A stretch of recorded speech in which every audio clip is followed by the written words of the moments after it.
Jamal, coach, said that he thought that you guys were very competitive throughout the game. There wasn't really a question of readiness on a matinee. It was just the early second quarter stretch that really hurt you guys. Just what did you see from that? Yeah, I think our defense was a little up and down in terms of consistency. We might have a run where we play good defense, but then we had a run where we didn't. This one's tough, it's because a lot of us didn't make shots, so it's your defense has to be on par. We're not making shots, especially when we're not making shots that we expect each and everybody to make. So that was a tough one tonight. They beat us fair and square. It's a good game, but we know what we're capable of, and we know how to beat them. And I think next game or whenever we play them again, or if it's playoffs, we just gotta start early and keep the physicality and keep the focus on defense the whole game. Because like I said, we're getting open looks, getting good shots from everybody. It's just tough when we don't make them over the course of the game, not just the last 2 minutes or whatever, but over the course of the game we struggle to just keep up our side of the score. Jamal, earlier in the season, I feel like you said you enjoyed playing deeper into the first quarter because it allowed you to kind of establish more of a rhythm. Obviously, you had your rotation changed a bit tonight. Do you really have a preference where or how your minutes come? No, I'm just playing. I mean, coach is going to do what he needs to do. Different lineups, guys in and out, back-to-backs, injury, all that stuff. So, I definitely had my looks to get my rhythm. I didn't make the shots that I normally make, so it was tough. You mentioned you guys know what you're capable of, whether it's against Minnesota or against other teams. It doesn't seem like you guys have been able to reach that capacity as much as you want this season. How do you go from point A to point B now? Because we're now at game 60 something. I mean, we haven't had our starting five, for a really long time. I mean, all season, honestly. So just mixing the different lineups. Spencer in, Spencer out, P-Watt in, P-Watt out. AG's been out. So when we're going against different teams, some nights we couldn't rebound with those lineups were out. Some nights couldn't make shots. So it's like a different read of what we need each night. And so we just, especially when we're this kind of schedule, we got to find a way to win these games, especially if we're not making shots. Like I said, I think the defense is a big part. We just got to stay consistent in the way we do things on the defensive end. Maybe exert some more energy on the defensive end and just let it fly on offense, not put so much pressure on each shot that we're taking or missing.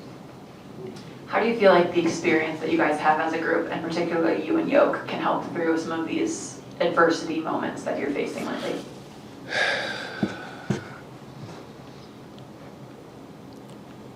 I just think, are you talking about me and Yoke especially? All of it, but also you too. I think it's just making the most of each opportunity and knowing the time and score. How he likes to throw those full court passes. Sometimes after a good stop, I just yell at him, no. Or if I'm running on the break and he sees me about to pull up, he says, no. It's the same kind of thing. I just think we need to have more just awareness as when we do get that defensive stop, getting an open shot, because we know we're going to get one. From everybody, not just me and him, but from everybody. I think that's been key because we might struggle to get to stop for a while, and the game will be however it is, down 10 or whatever, not just tonight. And then we make a little run, we get a stop, and then we turn it right back over. And those hurt from everybody. I've done it. Last game is OKC, I got a steal, miss a layup. They come back at a three. Everybody does it. So I think if we just more cognitive of the situation and the energy that we're putting in to get that stop, that when we do, that we can do what we want on offense. It's a balance though, because we're also very good at running out and transitioning, creating momentum at home and playing in front of our home fans. So like I said, it's a balance. But I think just our defensive consistency over the 48 minutes is the easy answer.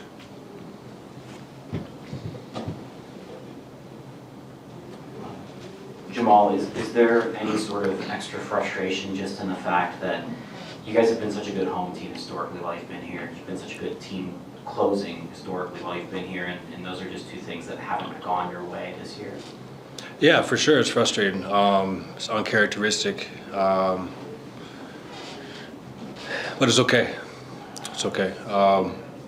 Once we get healthy and figure it out, and kind of get back to base of who's out there and stuff like that would be fine. But yeah, it's been a tough year. It's been tough just kind of closing the games and playing through different coverages and making shots, especially and getting the stops when we need it. So we'll be good. We'll be good. I'm excited for what's in store for us. Last one, Rob. Jamal, when you go through a tough stretch like this, what goes into staying positive and keeping the team's mentality high? Just knowing who we are, knowing what we're capable of, bringing that championship DNA of being resilient and not letting down and keeping positive energy through everybody is huge. And just having confidence and belief in yourself. You know, every time I struggle, I just tell myself I've been playing this game for almost 30 years now. So I have no reason to second guess a free throw or a jump shot or my handle or something. I just got to go play and play free. If I miss a shot, I miss a shot. I'm not going to make every single one. But I think the mindset going into the game, and even I was struggling just to get going tonight, just staying with it. And obviously I got better as the game going on, and that can go for everybody else as well. But it's just a mindset. So if it comes to that, we'll be fine. Thank you, Jamal. Appreciate you. Thank you. Sweet done. I appreciate it. 2% of my life for you.